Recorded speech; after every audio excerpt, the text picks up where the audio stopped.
Hello and welcome dear student. कल हमने exercise की थी 1C।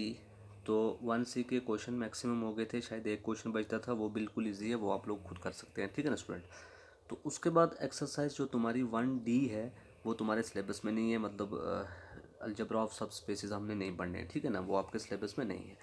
तो पहले हम सिलेबस कवर करेंगे, जो सिलेबस में चीज़ें हैं वही चीज़ें पढ़ेंगे। हाँ, अगर जब सिलेबस हो जाएगा तो फिर ये जो भी एक्स्ट्रा चीज़ें हैं ये भी इंशाल्लाह हम सीखेंगे, ठीक है ना, कोई मसला नहीं है।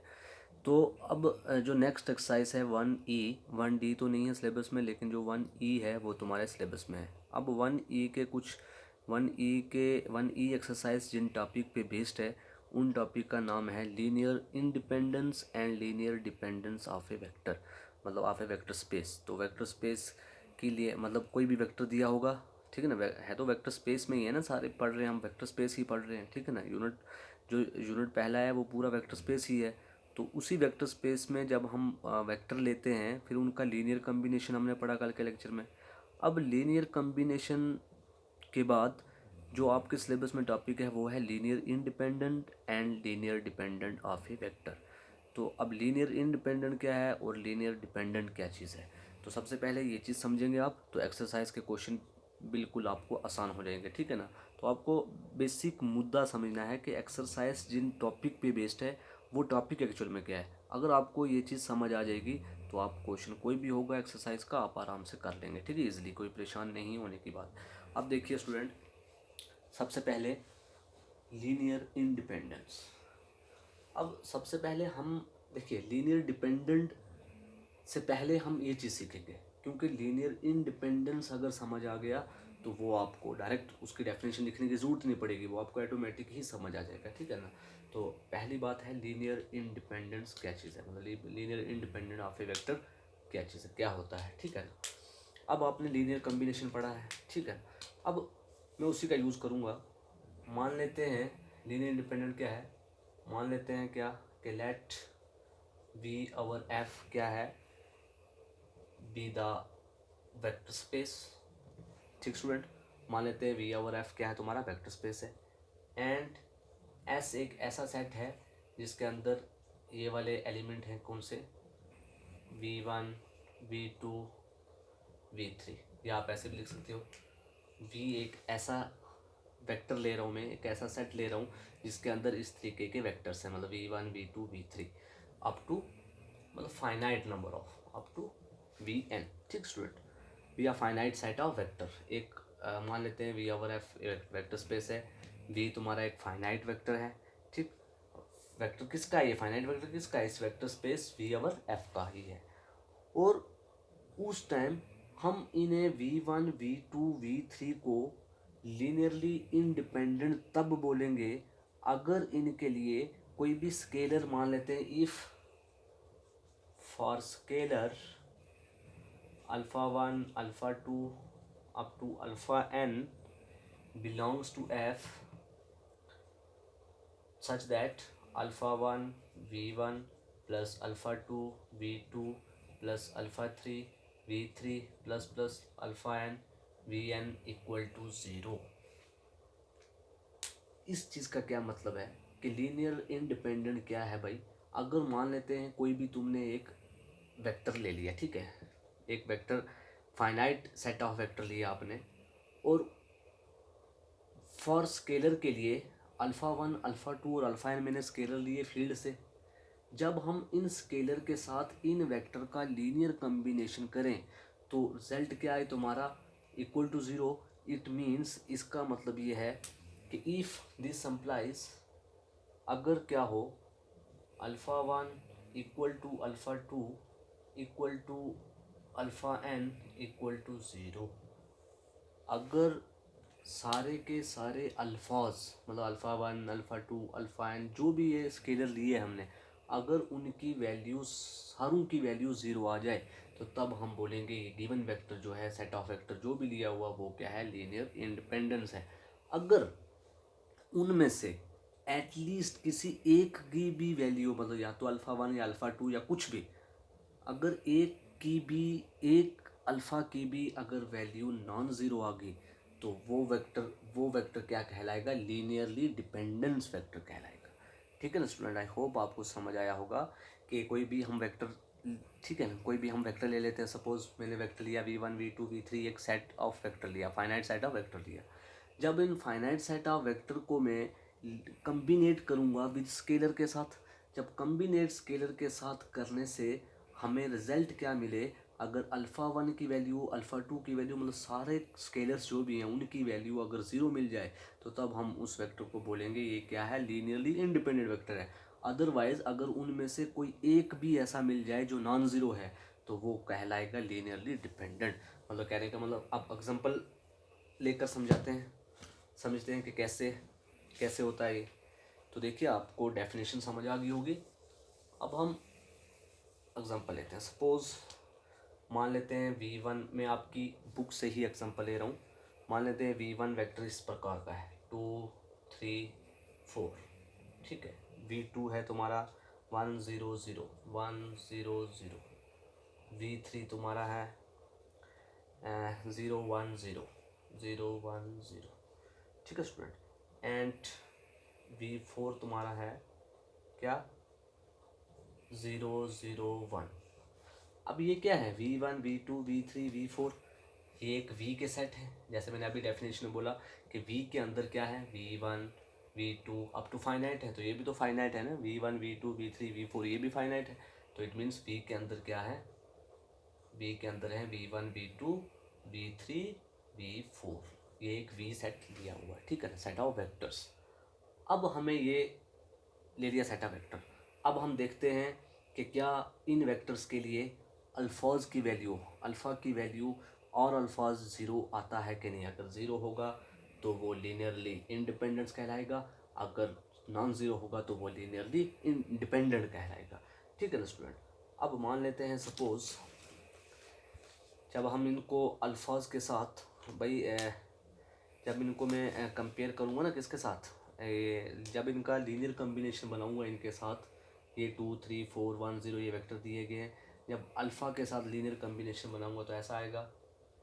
आप ऐसे लिख सकते हो द गिवन वेक्टर्स, या ऐसे लिख सकते हो द कम्बिनेशन या linear combination of given vectors for scalars जो भी हैं alpha 1 alpha 2 alpha n, we have, ये मिलेगा आपके पास। अभी डेफिनेशन पढ़ा हमने, alpha 1 v1 plus alpha 2 v2 plus alpha 3 v3 plus alpha 4 v4 equal to 0। Definition क्या पढ़ा हमने कि अगर उन सब का लीनियर कम्बिनेशन 0 हो और उनमें से जब 0 हो और उससे अगर अल्फ़ा 1 अल्फ़ा 2 अल्फ़ा 3 भी 0 होगा तो तब हमारा वेक्टर क्या कहलाएगा, लीनियरली इंडिपेंडेंट। अगर इनमें से एक भी नॉन ज़ीरो मिल गया तो वो लीनियरली डिपेंडेंट कहलाएगा। तो मैंने वही डेफिनेशन लगाई इधर कि अगर v1 v2 v3 इस प्रकार का है तो it means the linear combination of given vector for जो भी है फॉर स्केलर्स के लिए ये बन जाएगा लीनियर कम्बिनेशन अल्फ़ा 1 v1, इस तरीके से कम्बिनेशन बनेगा। अब कम्बिनेशन आपके पास ये बना। अब देखिए स्टूडेंट, अब अल्फ़ा 1 कितना है, अल्फ़ा 1 की जगह अल्फ़ा 1 v1 की वैल्यू है आपके पास 2 3 4 प्लस अल्फ़ा 2, v2 की वैल्यू क्या है भाई 1 0 0 प्लस अल्फ़ा 3, v3 की वैल्यू क्या है 0 1 0 प्लस अल्फ़ा 4, v4 की वैल्यू क्या है तुम्हारी 0 0 1 विच इज़ इक्वल टू 0, ठीक है स्टूडेंट। यही है, गिवन वेक्टर्स डाल दिए। अब अम्प्लाइज अल्फ़ा 1 को अंदर मल्टीप्लाई करेंगे तो क्या आएगा 2 अल्फ़ा 1 3 अल्फ़ा 1 4 अल्फ़ा 1, ठीक। सिमिलरली इधर करेंगे अल्फ़ा 2 0 0, इधर करेंगे 0 अल्फ़ा 3 0, ठीक है। इधर करेंगे 0 0 अल्फ़ा 4, ठीक है स्टूडेंट। ये आ जाएगा इक्वल टू 0। अब जब इन सबको प्लस करूँगा तो क्या आएगा 2 अल्फ़ा 1 प्लस अल्फ़ा 2 प्लस इधर 0 है इधर भी 0 है, मतलब या हम ऐसे लिख सकते हैं कि क्या इक्वलिटी ऑफ वेक्टर्स। तो इक्वलिटी ऑफ वेक्टर्स ऐसे लिख, अब ज़ीरो को मैं ऐसे भी तो, क्योंकि ये ट्रिपलेट हैं तो ज़ीरो को भी तो मैं ऐसे लिख सकता हूँ ना 0 0 0, ठीक है स्टूडेंट, ऐसे लिख सकता हूँ मैं। अब देखिए इनको या ऐड कर लो, इसका फर्स्ट एलिमेंट, इसका फर्स्ट एलिमेंट, इसका फर्स्ट एलिमेंट, इसका फर्स्ट एलिमेंट ऐड कर लो, तो क्या आएगा 2 अल्फ़ा 1 प्लस अल्फ़ा 2 कॉमा, दूसरे के लिए क्या आएगा 3 अल्फ़ा 1, इधर 0 है, प्लस इधर भी प्लस है, ठीक है स्टूडेंट। तो 3 अल्फ़ा 1 प्लस 0 प्लस अल्फ़ा 3 और प्लस 3 अल्फ़ा, सॉरी लास्ट में क्या है प्लस 0, ये 0 ही है, तो ये इक्वेशन ये आगे कामा। उसके बाद थर्ड एलिमेंट, जब थर्ड कंपेयर करेंगे, थर्ड क्या है तुम्हारा, थर्ड है 4 अल्फ़ा 1 प्लस 0, इधर भी 0, इधर alpha 4, it means 4 alpha 1 plus alpha 4 equal to 0 0 0, ठीक है स्टूडेंट, ये चीज़ बन जाएगी। आई होप आपको ये समझ आ रहा है भाई मैं क्या कर रहा हूँ, पता लग गया ना, मैं ऐड कर रहा हूँ इसका फर्स्ट एलिमेंट इसके फर्स्ट के साथ, फिर इसका फर्स्ट सबको किया, फिर इसका सेकंड एलिमेंट लिया, इसका सेकंड सबको प्लस किया, जैसे मैं पिछले एक्सरसाइज में हम लीनियर कम्बिनेशन वाले क्वेश्चन में किया हमने, वैसा ही कर रहा हूँ। अब देखिए कंपेयरिंग द कॉरस्पॉन्डिंग एलिमेंट, या हम ऐसे भी लिख सकते हैं by equality of vector, by the definition of equality of vector क्या होगा, ये चीज़ भी 0 के बराबर है, ये चीज़ भी 0 के बराबर, ये चीज़ भी 0 के बराबर, ठीक है स्टूडेंट। तो by equality of vectors we get 2 alpha 1 plus alpha 2 equal to 0, 3 alpha 1 plus alpha 3 equal to 0, 4 alpha 1 plus alpha 4 equal to 0। ये इक्वेशन फर्स्ट, ये इक्वेशन सेकंड, ये इक्वेशन थर्ड, ठीक है स्टूडेंट, ये चीज़ हो जाएगा जब बाई इक्वलिटी ऑफ फैक्टर की डेफिनेशन लगाऊंगा मैं इधर। तो अब यहाँ से देखिए, अब इक्वेशन को सॉल्व करना है किसी भी तरीके से कर लो। तो देखिए मैं अगर किसकी यहाँ से देखिए, यहाँ से मैं अगर फर्स्ट फ्रॉम फर्स्ट से, या इनको ऐड करने पे कोई कैंसिल हो रहा है, 3 अल्फ़ा 1 है, ये 2 अल्फ़ा 1 है, तो हाँ चलो छोड़ो, फ्रॉम फर्स्ट से आप ऐसे लिख सकते हो, फ्रॉम फर्स्ट से मैं ऐसे नहीं लिख सकता, अल्फ़ा 2 को -2 अल्फ़ा 1, मतलब अल्फ़ा 2 को इधर रखा, ये प्लस का 2 अल्फ़ा 1 आगे चला गया, ठीक है, अल्फ़ा 2 की वैल्यू निकलेगी, सॉरी मुझे इस इक्वेशन में भी अल्फ़ा 1 है, इस इक्वेशन में भी अल्फ़ा 1 है, तो क्यों ना मैं अल्फ़ा 1 को अलग करूँ, ठीक है ना। तो यहाँ से मैं अगर 2 फ्रॉम फर्स्ट से मैं ऐसे लिख सकता हूँ 2 alpha 1 equal to minus alpha 2, from first से ऐसे लिख सकता हूँ ना भाई। अब यहाँ से देखिए अल्फ़ा 1 को इधर रखो, ये 2 मल्टीप्लाई में तो आगे जाके डिवाइड में हो जाएगा, ठीक है ना स्टूडेंट। अब ये अल्फ़ा 1 की वैल्यू पुट कर दो किसी भी इक्वेशन में, इसमें करो इसमें करो, तो इसमें पुट करेंगे इधर, तो क्या आएगा, आप बीच में लिख देना पुटिंग, ठीक है स्टूडेंट, ये चीज़ आ गई। अब आप लिखोगे putting the value of alpha 1 in second, तो सेकंड में पुट करेंगे तो 3 अल्फ़ा 1 की जगह पर ये वाला, और प्लस अल्फ़ा 3 इक्वल टू 0। अब यहाँ से देखिए आ जाएगा -3 alpha 2 upon 2 plus alpha 3 equal to 0, ये चीज़ हो जाएगी। अब यहाँ से देखिए, यहाँ से अल्फ़ा 2 की वैल्यू निकाल लो, जब अल्फ़ा 2 की वैल्यू निकलेगी, फिर जब अल्फ़ा 2 की वैल्यू निकलेगी भाई, यहाँ से अल्फ़ा 2 की, हाँ अल्फ़ा 2 की वैल्यू निकलेगी, फिर वो अल्फ़ा 2 की वैल्यू आप डाल दो इसमें।